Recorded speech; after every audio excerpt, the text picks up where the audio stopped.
రాత్రి ఎపిసోడు ఎంతమందికి నచ్చింది అనేది కామెంట్ చేయండి అండ్ లైక్ చేయండి.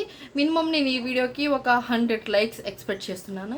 ఎందుకంటే మనకున్న ఫాలోవర్స్కి మనకున్న సబ్స్క్రైబర్స్కి 100 రావడం ఎక్కువ నాకు తెలిసి. సో అది ముచ్చట. నైట్ ఎపిసోడ్లో తనుజ కళ్యాణ్ గొడవ ఎంతమందికి కరెక్ట్ అనిపించింది, ఎంతమందికి అది రాంగ్ అనిపించింది అనేది కూడా కామెంట్ చేయండి. నేను లైవ్ చూశాను, ఎపిసోడ్ చూశాను, రెండు చూశాను. నాకు రెండింటిలో పెద్ద తేడామే అనిపించలేదు. మీరు సుమన్ శెట్టి గారు ఆ టవర్ టాస్క్లో ముందు పెట్టారు అనుకుంటున్నారా, లేకపోతే సంజన గారు పెట్టుంటారా అంటే ఎపిసోడ్ లైవ్లో చూస్తే మనకి కరెక్ట్గా సంజన గారే ముందు పెట్టినట్టు కనబడుతుంది. బట్ కొంతమంది ఛానల్స్ వాళ్ళు కొంతమంది చెప్తున్నారు కాదు ఎపిసోడ్లో లేపేశారు అని చెప్తున్నారు. ఇప్పుడు మన ఎపిసోడ్లో లేపేసిన దాని గురించి ఆలోచించాలా, ఎపిసోడ్లో వేసిన దాని గురించి ఆలోచించాలది మెయిన్ పాయింట్. అక్కడ యాజ్ నేనున్నా సరే, ఇంకొకళ్ళు ఉన్నా సరే, మీరున్నా సరే, అక్కడ రెండు టవర్లో ఈక్వల్గా ఉన్నప్పుడు మీరు దేన్ని కన్సిడర్ చేస్తారు? యాజ్ టవర్నా, లేకపోతే టైమింగా, లేకపోతే అది ఉండే విధానం టవర్ స్ట్రైట్గా ఉండడం విధానం చూసారంటే నేనైతే టైమింగ్ చేస్తాను. ఎందుకంటే టైమింగ్ కన్సిడర్ చేస్తాను. ఎందుకంటే హైటు పర్సనాలిటీ, హైటు ఏదైనా సరే ఆమె నించోనైనా పెట్టొచ్చు.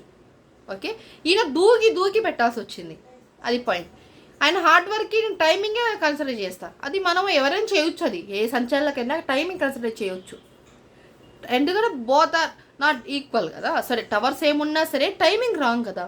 మనం టైం చూసుకొని నేను సుమన్ శెట్టిని విన్నర్ చేస్తున్నా అంటే అక్కడ ఎవరు ఏమనేవాళ్ళు కాదు, టైమింగ్ ముఖ్యం.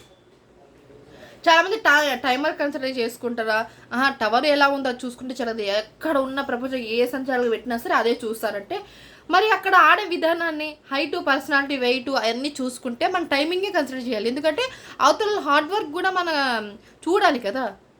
అది ముఖ్యం మెయిన్. అక్కడ మీరేమంటారు? తనుజ ఆర్గ్యుమెంట్ చేయడం కరెక్టే, బట్ ఆమె రాంగ్గా నెగిటివ్గా పోర్ట్రేట్ చేయలేదు. బట్ తనకున్న డౌట్ని తను ఎక్స్ప్లెయిన్ చేసింది. దివ్య, నేను లైవ్ చూశానబ్బా, దివ్య, రీతు అండ్ తనుజ వీళ్ళు అండ్ ఈయన కూడా టవర్ ఎలా ఉన్నా పర్లేదు, కానీ ఎవరైతే ఎక్కువ పెడతారో హైయెస్ట్ వాళ్ళే విన్నర్ అని చెప్పారు. ఓకేనా? ఎలా ఉన్నా పర్లేదు అన్నప్పుడు కళ్యాణ్ ఏం మాట్లాడకుండా ఉన్నాడు. అది అక్కడ సైడ్. ఆయన ముందు సంచాలకుగా నేను ఈక్వల్గా ఉంటే టవర్ ఎలా ఉంటే అలానే కన్సిడర్ చేస్తాను, టైమింగ్ అయినా అదైనా పాయింట్స్ పెట్టాలి. అప్పుడు పెట్టకుండా నువ్వు రాంగ్గా పోర్ట్రేట్ చేస్తున్నావు, నువ్వు కావాలని చేస్తున్నావు, ఇక ఆగు కూర్చోపో అంటే ఇది రాంగ్ వేలో పోతుంది. ఫైర్ ఉండాలి. బట్ ఒక అమ్మాయి వచ్చి నిన్ను అడుగుతున్నప్పుడు మనం టైమింగ్ కన్సిడర్ చేస్తున్నాను, లేకపోతే నీ టవర్ ఇలా ఉంది, రెండు ఈక్వల్గా ఉన్నప్పుడు నేనేం చేశాను అని చెప్పాలి. సరే పాయింట్ బాగానే చెప్పాడు, వెళ్ళి కూర్చోపో అంటే అది నెగిటివ్గా పోర్ట్రేట్ అవుతుంది.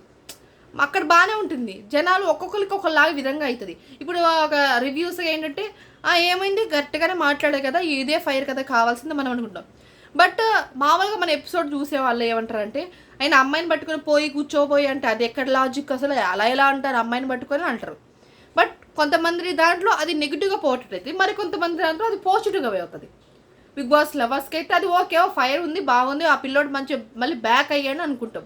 బట్ చాలామంది ఏమనుకుంటారంటే ఇంత పొగరెందుకు, అమ్మాయిని పోయి కూర్చోపో అంటే ఏం లెక్క అది అని అంటారు. సో రెండు పోతా నాట్ ఈక్వల్, బట్ అలా అంటున్నాను. డిఫరెన్స్ కదా, డిఫరెన్స్ ఉన్నాయి. మనం మాట్లాడేదానికి ఎపిసోడ్ చూసి మాట్లాడే వాళ్ళు, ఎపిసోడే చూసే వాళ్ళకి, అండ్ బిగ్ బాస్ లవర్ పిచ్చున్న వాళ్ళకి, బిగ్ బాస్ పిచ్చున్న వాళ్ళకైతే వాళ్ళు ఎలా కొట్టుకున్నా సరే సూపర్ ఆడుతున్నారా అని అంటారు. అది బేసిక్ లాజిక్. ఈ ఎపిసోడ్లో ఇప్పుడు ఒక ప్రోమో వచ్చింది, సూపర్ ఫన్నీ అబ్బా, అసలు ఎంత బాగుంది ఇప్పుడు వచ్చిన ప్రోమో. నైట్ ఆల్రెడీ మనకి ఎపిసోడ్లో వేస్తారు, బట్ మనం ఇక్కడ లైవ్ చూసే వాళ్ళకైతే ఎపిసోడ్లో రాదు, టీవీలో ఎపిసోడ్ వచ్చినప్పుడు చూడాలి మనం. ఇప్పుడు జియో హాట్స్టార్ అలా చూస్తున్నప్పుడు ఎపిసోడ్ రావట్లేదు, టీవీలలోనే వస్తుంది. సో మనం అలాగే చూడాల్సి వస్తుంది. ఇప్పుడు వచ్చిన 2 hours అయింది, నేను కొంచెం లేట్గా అప్లోడ్ చేస్తున్నాను అంతే తేడా. ఏం కామెడీ.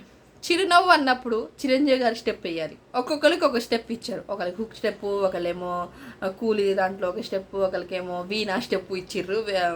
అండ్ సుమన్ శెట్టి గారు వీణా స్టెప్ వేయాలి, అండ్ ఈ మనీల గారి కూలీ స్టెప్ అది ఉంది కదా ఆ స్టెప్ వేయాలి. అండ్ ఈయన ఎవరు భరణి గారేమో బెడ్ స్టప్ ఇలా ఊపుతారు కదా చిరంజీవి గారు. చిరునవ్వు అనగానే వేయాలంటే ఫుల్ కామెడీ, టైమింగ్, పంచులు, కామెడీ సూపర్ ఉంది. బర్నీ గారి కామెడీ కూడా చాలా బాగుంది. అండ్ ఇదనమాట ముచ్చట. మీకు నచ్చింది ఈ video compulsory like and share subscribe చేసుకోండి మన యూట్యూబ్ ఛానల్ని. ఆయన ఇన్స్టా, ఫేస్బుక్ ఆల్సో. అక్కడ ఇంకొంచెం మంచి కంటెంట్స్ వస్తాయి. అంటే అక్కడ షార్ట్ రూపంలో వస్తుంది, ఇక్కడ లాంగ్ వీడియో రూపంలో వస్తుంది అంతే. బట్ ఒకటే ఫాలో చేయండి. ఫాలో చేయడానికి అంటే ఒక ఫాలో నొక్కేస్తే ఐఎమ్ ఆల్సో హ్యాపీ కదా. ఇంత కష్టపడుతున్నప్పుడు మనం follow button, subscribe button, like అలా నొక్కేస్తే హ్యాపీ. 2K ఉన్నారు, నేను 3Kనే కదా ఎక్స్పెక్ట్ చేస్తున్నాను. 3K సబ్స్క్రైబర్స్ కదా, చెయ్యొచ్చు కదా ప్లీజ్. Just kidding.